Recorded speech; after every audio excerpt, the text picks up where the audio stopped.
Olá, pessoal. Eu sou Ana Luísa Reale. Sejam todos muito bem-vindos ao Direito com Elas. E eu vou confessar para vocês que estava lá navegando na internet e me deparei esses dias com a seguinte decisão, com a seguinte notícia. Tava assim, ó, STJ, dois pontinhos.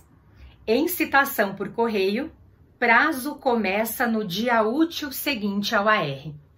Aí fiquei pensando, falei, nossa, parece que o STJ aqui tá falando sobre o óbvio, né? Por que tá falando sobre o óbvio? Porque esse dado, gente, que essa decisão aponta, está na lei. A lei prevê isso que a gente vai falar, né?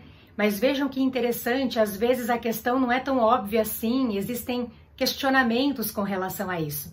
Então, acho que é importante a gente fazer esse apontamento aqui, tá bom?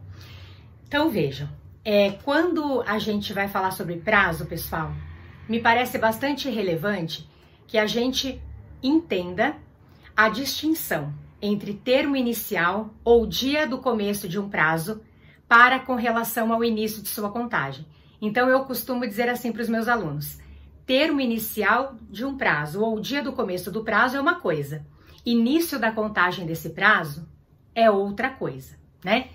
Então, por exemplo, o artigo 231 do Código de Processo Civil é um artigo muito importante que traz para a gente vários termos iniciais, que vai variar ali, né, pessoal, a depender da modalidade de citação ou intimação que se verificou.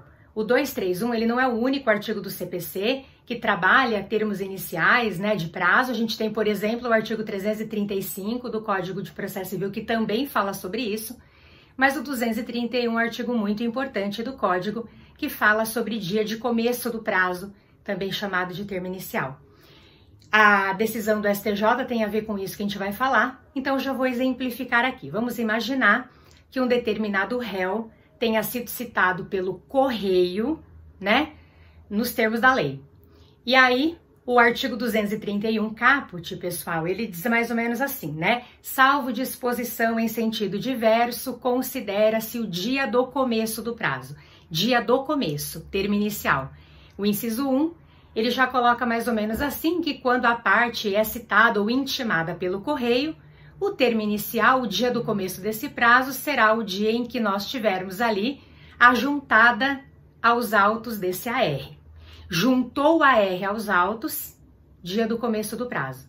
Então, a gente tem que compreender assim, o dia do começo do prazo é uma coisa, início da contagem desse prazo é outra coisa, pessoal. Porque aqui a gente vai aliar, né, analisar ao lado do artigo 231 também o artigo 224 do CPC. E o STJ, né, muito bem colocado, faz menção, inclusive, a isso que a gente está apontando aqui. Porque o artigo 224 caput do CPC, ele diz mais ou menos assim, né? Salvo disposição em sentido contrário, como é que a gente conta prazo em processo civil, gente? Nós vamos excluir o dia do começo e incluir o dia do fim. Então, pessoal, se esse réu desse nosso exemplo foi citado pelo correio, diz a lei que quando esse AR for juntado aos autos deste processo, a gente tem ali o termo inicial. Juntou, a data da juntada é o dia do começo do prazo, o termo inicial. Quando olhamos para o 224, ao lado do artigo 231, inciso 1, devemos fazer o que aí? Excluir o dia do começo, excluir o dia da juntada e considerar o dia do fim. Então, o dia em que foi juntado o AR aos autos deste processo, nós vamos excluir, é o dia do começo. Excluímos o dia do começo e incluímos o dia do fim, né? Nos termos da própria lei, nos termos do próprio CPC.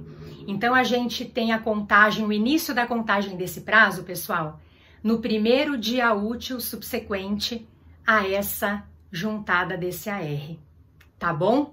Então, o artigo 231 é muito importante, ele traz vários termos iniciais para a gente. Para a prova de ordem, pessoal, é muito importante a gente contar prazo direitinho, não tem questão normalmente de contagem de prazo em primeira fase, mas em segunda fase a gente tem bastante contagem de prazo ali, né? Então é importante que essas regras fiquem claras. Tudo bem, gente? Então por hoje era isso. Muito obrigada pela companhia de sempre de vocês. A gente se vê no próximo vídeo então. Um beijo e até!